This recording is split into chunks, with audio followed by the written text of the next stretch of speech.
Dušmanu te ne damo, za bejat se sprema. I 30 godina poslije u Željeznom polju, jesmo li ostarili? Pa uvijek je lijepo, uvijek je biti lijepo u društvu lijepih, vrijednih, vrlih ljudi. Nije džaba poslanik sallallahu alejhi ve sellem kazao da je čovjek vjere onih s kojim se druži. U tom značenju je jedna od poruka poslanika alejhi selam. Dakle, bio sam u jednom vremenu među vama gdje sam vidio da se islam zaista živi u punom kapacitetu od izvršavanja odredbi prema Allahu uzvišenom, dakle namaza, posta, zekata, hadža. Dakle, doživio sam pune džamije ovdje među vama na dnevnim namazima. Doživio sam da se nije moglo vidjeti bilo koga javno da mrsi. Doživio sam da su ljudi na svojim njivama izdvajali zekat na pšenicu, na krompir, na sve. Na njivama su odmah izdvajali šta je za zekat i slali tamo gdje je trebalo. A naravno doživio sam i svaki drugi oblik dobročinstva gdje su ljudi dijelili jedni sa drugima svaki zalogaj, što bi rekli. Posebno kada je te 1993. godine došlo do rata sa HVO-om, gdje su Bošnjaci sa područja Novog Šehera, Kamenice, Domislice, Čoba morali napustiti svoje ognjišta iz Žepča. I onda veliki broj ljudi, faktički više tih ljudi došlo i zadržalo se ovdje u Željeznom polju nego li je bilo domicilnog stanovništva i svi su dijelili sve što su imali. Svi su dijelili sve što su imali i to je ono što je mene posebno, na mene ostavilo poseban trag i dojam i hvala Allahu da vas i danas gledam takvim očima i smatram da vi koji pamtim da ste ostali na tom putu i vjerujem da svoju djecu i mlade podučavate i odgajate na tom putu. Hvala profesore. Mi znamo da ste vi na pravi način shvatili onu izreku od rahmetli našeg komandanta Izeta Nanića i poslije rata je rat. Vi ste nastavili taj rat širenjem dobra, širenjem znanja, razvijanjem moralnih kvaliteta kod mladih ljudi.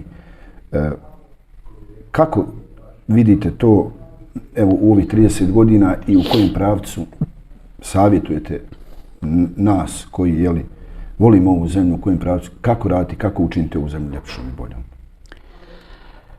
Ja sam za svoj život uzeo i nastojim da to on bude moj moto življenja. 105. ajet sure El Maide: o vjernici, brinite o sebi. Neće vam nauditi onaj ko u zabludu ako ste vi na pravom putu. Svi ćete se Allahu vratiti i bit ćete obavijestit će vas onome što ste radili. Dakle, nastojim da to bude moj moto i ja kroz svoj rad pokušavam probuditi svijest ljudi u Allahu uzvišenom koji sve zna, sve čuje, sve vidi, našem stvoritelju milostivom koji o nama svakom pojedinačno brine, svijest o gospodaru svjetova pred koga ćemo se svi vratiti, koji zna i naše misli, a ne naše riječi i naše postupke. I dakle, pokušavam ljude potaknuti da razmišljaju o sebi kroz ovaj kuranski ajet, kroz ovu misao, da vodi računa o svojim postupcima, o svojim riječima, a da u isto vrijeme rade ono što je do njiha. Bez obzira šta će kod drugih da uradi, pokušavam potaknuti ljude da rade dobro za sebe, prije svega za sebe, a to dobro će ako Bog da proklijati i dalje svoje plodove širiti. Pokušavam ih potaknuti da rade dobro za svoju porodicu, da brinu o svojim roditeljima i svojoj djeci, svojim supružnicima. Pokušavam ih potaknuti da brinu o svojoj vjeri i svojoj domovini, jer mi ćemo odgovarati za svoje postupke, a oni oko nas koji ne brinu o sebi, mi za njih nećemo odgovarati. Osim onoliko koliko smo ih uspjeli potaknuti ili koliko smo s njima uspjeli raditi na tom putu da i oni budu dobri ili da budu bolji nego li su u tom trenutku bili. Koliko uspijemo u tome, naravno, sud prepuštam i ljudima, a naravno konačni sud je pred gospodarom svjetova, u čiju milost i naklonost i dobro se nadam. Profesor, vi ste jedan poseban gazija, čovjek koji ne poginje glavu, mi to znamo, mi koji se sa vama družimo čitav život. Zahvaljujemo se gospodaru što je počastio ovaj kraj da takav insan dolazi među nas, da se druži sa nama. Ima li nešto još što biste željeli reći, a da mi nismo pitali, a što bi moglo biti korisno za one koji ovo slušaju i gledaju? Prije svega hvala Allahu uzvišenom koji nas je spojio, jer kao što Muhammed a.s. reče, vjernik je ogledalo vjerniku i smatram, dakle, ja kada dođem među vas, dođem da napunim svoje baterije i da steknem, da uzmem novu energiju, da uzmem nove porive, nove motive za nastavak na putu dobra. Nadam se da radim dosta toga dobrog i molim uzvišenog Allaha da ono što nije dobro da to pokrije i umanji njegovu štetnost, a da grijehe oprosti. Dakle, radim na tome i smatram da jedna od vrlo bitnih stavki ili činjenica o kojima bi ljudi morali voditi računa jeste da se ljudi ne opterećavaju sa drugima. Posebno da ne donose konačni sud o bilo kome od ljudi. Konačni sud pripada samo Allahu uzvišenom. Naravno, ja na tom putu podsjećam na jedan događaj iz života poslanika sallallahu alejhi ve sellem, kada su, dok je on sjedio sa grupom ashaba, pronijeli jednu dženazu i pita Muhammed a.s. a ko je ovo umro? I oni mu rekoše da je to bio neki pokvaren čovjek, kao što se predajima kaže, pa veli poslanik da mu dženazu klanjamo, kaže nemoj ti Allahov poslaniče, on je pokvaren, ne zaslužuje on da mu ti dženazu klanjaš. Ali Allahovim emerom, Allahovom odredbom, poslanik sallallahu alejhi ve sellem je ustao i otišao dženazu mu klanjao i učestvovao u njegovom zakopavanju, svojim rukama je nagrtao zemlju na njegov mezar i dok je nagrtao zemlju kao što Muhammed Jusuf al-Kandahlevi, imam Muhammed Jusuf al-Kandahlevi veli u svojoj knjizi o životu ashaba, da je Muhammed a.s. tada kazao, tvoji ashabi vele da ćeš u džehennem, a ja svjedočim da ćeš u džennet. Tako da vrlo je bitno da mi ne donosimo sud o ljudima, da mi samo trebamo suditi o sebi i svojim djelima i o sebi trebamo suditi, da potaknemo, da sebe preispitujemo svakodnevno u svakom trenutku, a naravno i druge ljude da potičemo. Vrlo je bitno i na tom putu da kroz svakodnevni život i u svim segmentima, u svakom dijelu vodimo računa o očuvanju vjere i domovine. Hazreti Osman radijallahu anhu je kazao, Allah će sa vladarom izmijeniti što neće sa Kur'anom. I to se može odnositi i na dobro i na loše. Allah može preko vladara izmijeniti ono što je loše i dati da se čini dobro. Ali isto tako Allah može preko vladara, dakle odlukom se može nešto dobro prekinuti, poništiti, osujetiti, a da krene da se čini nešto loše.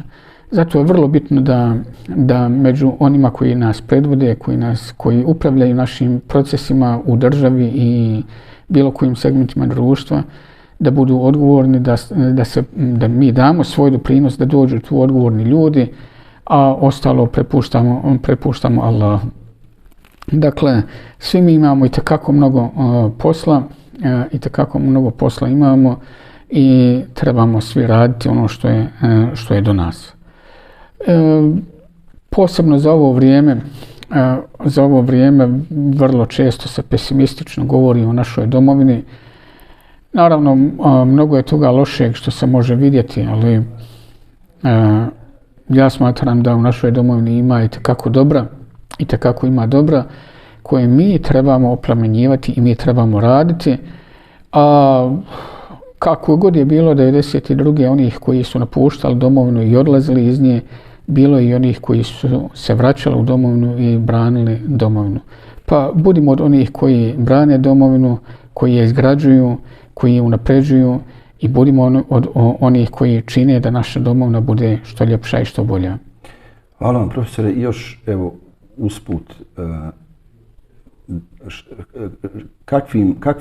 kakvom borbom za domovinom smatrate borbu i putem društvenih mreža? I ovim, evo, na ovaj način kako to mi pokušavamo. Mi mislimo da dajemo doprinos. Šta vi mislite o tome? Gledajte, dakle, društvene mreže jesu nešto što je neizbježno danas. I društvene mreže mi trebamo posmatrati kao jedan dan našeg života. Kako god mi u jednom danu života bez telefona, bez bilo čega, moramo voditi računa o svakoj svojoj riječi, o svakom svom postupku, o tome kako ćemo se odnositi prema svojim roditeljima, kako ćemo se odnositi prema svojoj djeci, prema svojim supružnicima, prema svojoj braći i sestrama. Na isti način mi moramo voditi šta pišemo na društvenim mrežama, šta objavljujemo, šta pa i lajkamo, šta dijelimo. Dakle, smatram da itekako dobro se može učiniti putem društvenih mreža, ali da to bude istinski dobro. Dakle, koristimo i društvene mreže kroz objave lijepih sadržaja, lijepih poruka, ukazivanje na ono što nije lijepo, ali bez upiranja prstom u bilo kojeg pojedinca, jer kada upremo prst u nekoga, mi ćemo time probuditi reakciju u nekome i samo može biti kontraefekat. Ali kada govorim o dijelima ili nedjelima, o postupcima, o propustima našim, onda u tome se može svako ogledati i nadam se da to može biti jedan pozitivan efekat i pozitivno sredstvo na putu izgradnje lijepog i uspješnog društva. Hvala, profesore. Hvala i vama. Dušmanu te ne damo, za bejat se spremamo.